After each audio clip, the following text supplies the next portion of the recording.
Man, the Democratic struggle bus just pulled in, and it's Tim Walz and Kamala Harris at the wheel, guys. I mean, are we really surprised? So first, there's Tim Walz, Democratic vice presidential nominee. After getting beat hard by Senator J.D. Vance in their debate, the Minnesota governor is on a media tour right now to try and prove that he's really a man. I feel like if you have to try to prove that you're really a man, then you're probably not really a man. Now, in doing so, he just revealed more of his weaknesses. They've even made memes about he couldn't even load his shotgun during a televised pheasant hunt. Governor, what kind of gun is it? This is a Beretta A400. I bought it when I was shooting a lot of trap because it has a kind of their patented thing, a kickoff. So when you get old, it doesn't hurt your shoulder as much. So yeah, they edited that tampon into the video, but let me tell you guys, the actual clip was even funnier. As famous singer-songwriter John Rich said in his post sharing it, Tim Walz claimed he carried weapons of war in combat, but he can't load a shotgun. This guy is beyond weak. My little sister could beat him up. You gotta watch this. So yeah, guys, let's go ahead and watch him struggle with the real thing. Yeah. That's my theory. And it never fits quite right. Never fits quite right. Just not quite right. How do you give it back? Governor, what kind of gun is it? This is a Beretta A400. I bought it when I was shooting a lot of trap because it has a kind of their patented thing, a kickoff. So when you get old, it doesn't hurt your shoulder as much. Now, I watched this with my uncle. You know what he said? Walz's shotgun must be jammed because he probably loaded it with tampons. And yeah, let me tell you guys, the rest of the video wasn't any better. But the crowd at this year's safety briefing was much larger than usual because of his Democratic vice presidential candidacy. Secret Service agents and a small media contingent surrounded the governor in a sea of orange before he took his Beretta A400 into the field. The governor and his crew got started right at 9 o'clock. It is now about 9:25, and for the last 25 minutes, we've been making our way through this thicket. No luck so far, but the governor is definitely enjoying his first day on the hunt. Minutes later, they spotted the first pheasant of the day. Hunter Scott Rawl took down the rooster, but it disappeared into the brush. Come on, Sergi, find it. 3 black labs spent all their energy chasing down birds for another 45 minutes, but the team only spotted 2 more roosters and didn't bag any. You guys are doing your job, man. We got to do ours. And he said it himself, guys. The dogs were doing their job, which is more than we can say about the Harris-Walz ticket. You know what I mean, guys? Publis PR CEO A.J. Rice described the whole Walz trip as a testosterone deficiency tour. Got his clock cleaned by J.D. Vance in the VP debate. Oddball Tim Walz is back on the trail. Sort of.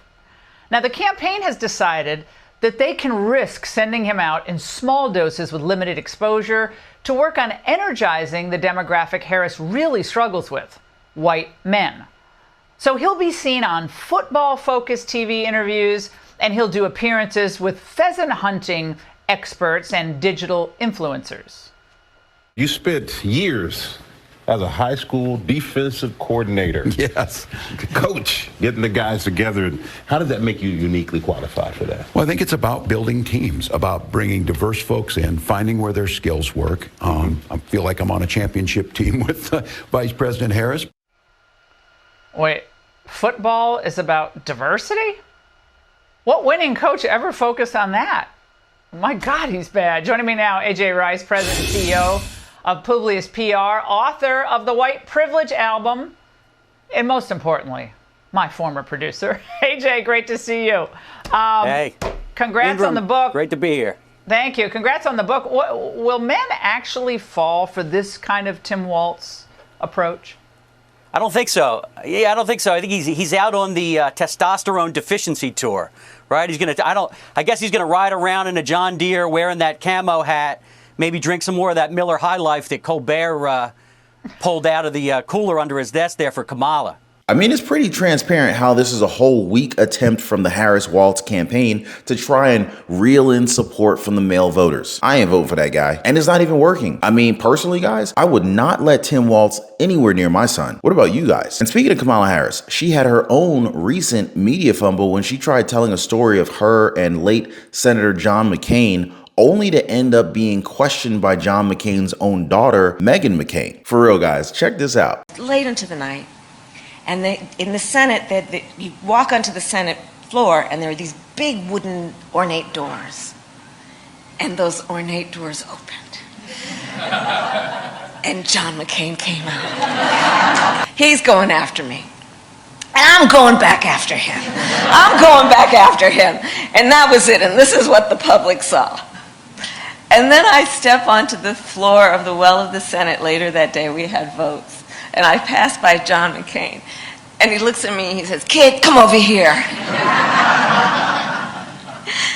You're going to make a great senator."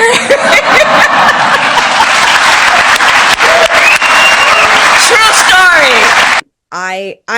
I'm not thrilled with this because I just find that maybe it did happen. To me, it doesn't sound like him. And I tweeted after I saw it that I'm really just, for me personally, on a personal level, Democrats really want to turn my dad into a progressive liberal that, like, 6 years after his death, he's now just the most liberal progressive that ever existed when he's one of the most conservative senators in American modern history. It's getting to the point of being disrespectful the way everyone is talking about him, because I find so much of it, it just doesn't sound like him. And we were obviously incredibly close, and I worked with him both professionally and, we were very close personally. And it's hard. I don't like it. And I remember what he actually said about Vice President Harris in private. I actually was remembering a specific dinner party was something he said, which I don't want to be disrespectful or uncouth and share it right here. But it just sounds like not real to me. I'll ask you a question about it. You can pass, of course. Is what she said in characterizing what she claimed was a conversation with your dad, he said you're making a great senator, is that consistent with your sense of what he thought of her? No, not at all. And there's one thing in particular, there's one dinner that I was at with him and some other politicians I can remember very specifically something he said about her. And again, I don't want to get into some kind of match with the Harris campaign, but I just he was not a Democrat. He was so far from it. And her stance on Israel alone would gross him out. So and Afghanistan and the economy and the border, and I also think it's just very strange that Democrats can't get any other way to prove their bipartisan bona fides other than bringing up a dead senator. Have you done nothing else in your life? You have this obscure story that I've never heard her say, I've never heard, period. Maybe it did happen. Maybe it didn't. I didn't work with him all the time, but I've never heard it before. She never felt the need to share it before, except 24 days before the election in Arizona, when you're, by all intents and purposes, from everything I've heard from you and many other places that's being reported, she's flatlining with independents. So yeah, guys, that was Meghan McCain basically ripping Kamala Harris for supposedly making up a story about how John McCain told her that she would make a great senator. Too bad we can't confirm that with the late senator, though. Or maybe this is why Harris brought it up in the first place, because we wouldn't be able to validate it. But yeah, guys, let me tell you, these two Democratic candidates, they're really something else. Now, I read a book a long time ago, and it basically said something that was really powerful and profound to me, and it said something along the lines of, look at your 5 closest friends, and typically your income is an average of your 5 closest friends. Now, with that being said, I was kind of thinking, okay, well, how do I find people who made way more than me so I could increase my chances of having a higher income? I mean, it only made sense, right? For less than a cup of coffee a day, for less than $1 a day, join a powerful network of people who are ready to change their lives for the better. And I will be putting a limit on this group, so get in while you can. Be positively motivated by others who are also on the same pursuit. So I'm going to leave a link for you guys so you can join me over on the Life Pursuit Network in the description down below this video. So check it out, guys, and let's not be a victim of this great wealth transfer that is taking place right now. I still cannot get over how Tim Walz tried to showcase his hyped up firearm skills at the hunting event on Saturday, but ended up just fumbling around trying to load his Beretta A400 semi-automatic shotgun. What's up with that? All this time, Tim Walz boasted about his hunting prowess, even taunting GOP Veep candidate JD Vance, saying that he guarantees you he can't shoot pheasants like Walz can. Walz is even crowned about being one of the best shots during his previous tenure as a representative in Congress. But nope, those hunting skills were called into question after this 3-hour hunt, which CBS News reported resulting in the Minnesota governor not even getting a single shot off. Not to mention the Harris-Walz campaign has promoted the fact that both the Minnesota governor and vice president turned Democratic presidential candidate Kamala Harris are gun owners while trying to defend their support for gun control. But yeah, guys, this pheasant hunt by Walz just wasn't it. Conservative commentator Buck Sexton pretty much said it when he turned and when he pointed out the fact that Tim Walz looks as comfortable loading his shotgun as Kamala Harris does answering basic questions. Too bad the Harris campaign has been leaning very heavily into Tim Walz's Midwestern roots to try and appeal to voters in critical Rust Belt swing states. But yeah, guys, like conservative commentator John Cardillo pointed out, Tim Walz claims that he's a lifelong bird hunter, but this clearly proves that he has no idea how to load or charge a semi-automatic shotgun. Cardillo says he shoots a lot of sporting clays with both semi-autos, but mostly over-unders. And he claims Walz is a first-timer right here. Another conservative commentator, Jason Robertson, added how after watching Tim Walz trying to handle a shotgun, he officially retracts any criticism of him avoiding combat zones. He said that Walz is so bad with a weapon that he saved American lives skipping the war zone. But really, guys, the funniest moment here was from conservative commentator Ian Miles Chong comparing Tim Walz to Elmer Fudd. You guys remember the cartoon hunter always failing to catch Bugs Bunny? Yeah, that guy. So Chung asked, who did it better? Well, at least Elmer Fudd was able to get some shots out. And I don't think that he has a problem with loading his shotgun. What do y'all think? But yeah, guys, we're just getting started with this Harris-Walz takedown, you guys. Hit the like button and subscribe to the channel if you guys want more hard-hitting analysis like this delivered right to your device. And so while the Harris-Walz campaign has been fumbling around, the Trump campaign has been operating like a well-oiled machine. In fact, top operatives from Donald Trump's presidential campaign, they're very confident in their ability to close strong in swing states. That's right, guys. In fact, a memorandum senior advisor, Chris LaCivita and Susie Wiles, and let's not forget about pollster Tony Fabrizio, they sent reporters saying that the Democratic nominee's campaign is cracking, with fissures revealed at the worst possible time for her and the best possible time for Republicans. Real Clear Politics model projects the former president ending up with a whopping 296 electoral votes, which is more than enough to win, even if a state or two ends up in Harris's hands in November. In fact, Team Trump contends the supposed Harris momentum never really existed beyond the confines of July. And per its internal battleground state data, Harris actually slipped marginally post-Labor Day until now in her image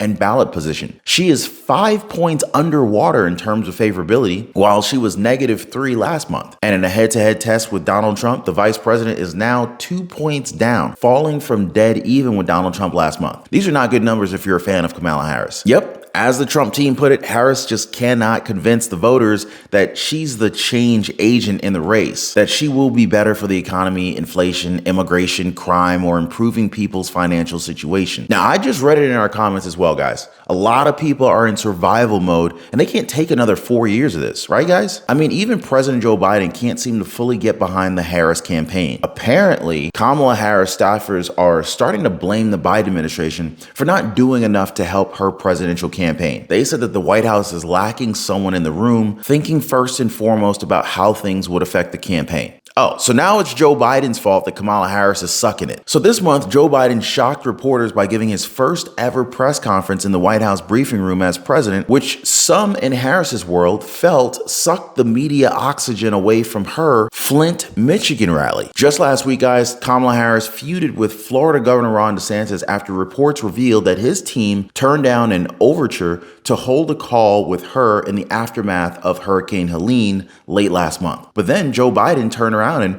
praised Ron DeSantis' job getting the Sunshine State ready for Hurricane Milton. He also held a call with Ron DeSantis. So yeah, even their own president seems to be working against Kamala Harris. Meanwhile, Republicans are showing up for a united front. As House Speaker Mike Johnson commented recently in a TV interview, the U.S. is in the most dangerous situation since World War II. That the number one concern on everyone's mind right now is the cost of living. They're worried about the weakness on the world stage that Joe Biden and Harris have projected, which has gotten us into the most dangerous situation since World War II. As Johnson put it, You have to have strength. You have to have a steady hand. You have to have a commander-in-chief that our allies respect and our enemies fear. For him, they do not fear Kamala Harris. They do fear Donald Trump. That's what people are going to vote on. And guess what, guys? 3 new polls bear that out as well. Kamala Harris has lost 6 percentage points on Donald Trump in a single month in the NBC News poll, giving the former president the slimmest lead of 47% to 46% among registered voters,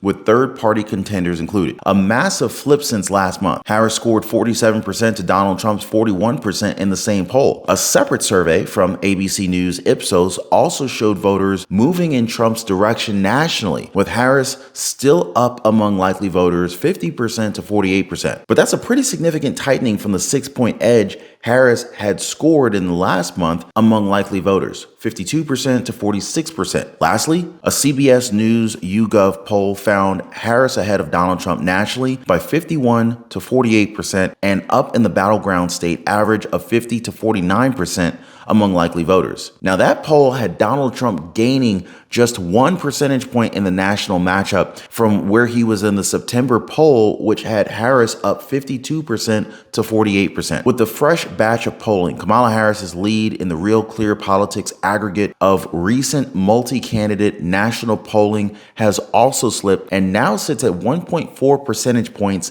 down from 2.2 points. Donald Trump is also up in the RCP no toss-up map of swing state contests. Now, I don't have to tell you guys, taken together, this is bad news for Kamala Harris. Most experts think that she needs anywhere from 5 to 6 point national polling advantage in order to win, especially since Donald Trump supporters tend to not respond to polls that Republicans have an inherent advantage in the Electoral College. And then, even before these surveys, frustrated Democrats are sharing internal polls that showed Harris losing in swing states like Wisconsin and Michigan, states that will help determine the outcome of the November election. Longtime political journalist Mark Halperin, he put it this way: there are a lot of really worried Democrats, and there are really no worried Republicans, including at Mar-a-Lago. But what about you guys? Do you feel like Kamala Harris is down for the count? Drop a quick yes or no in the comments down below. We'll definitely follow up on this in the days running up to the election. Make sure you guys are subscribed and have your notification bell turned on, all right? And while you guys are waiting for the next one, why not check out our other videos on the channel? I highly recommend you check out the one where we show MSNBC's clip of the never Trumper Gordon Sondland flipping back to the Trump campaign. And this happened on live TV, guys. Seriously, you gotta check that one out right after this one. As always, thanks so much for hitting the like button and subscribing. We'll see you next time.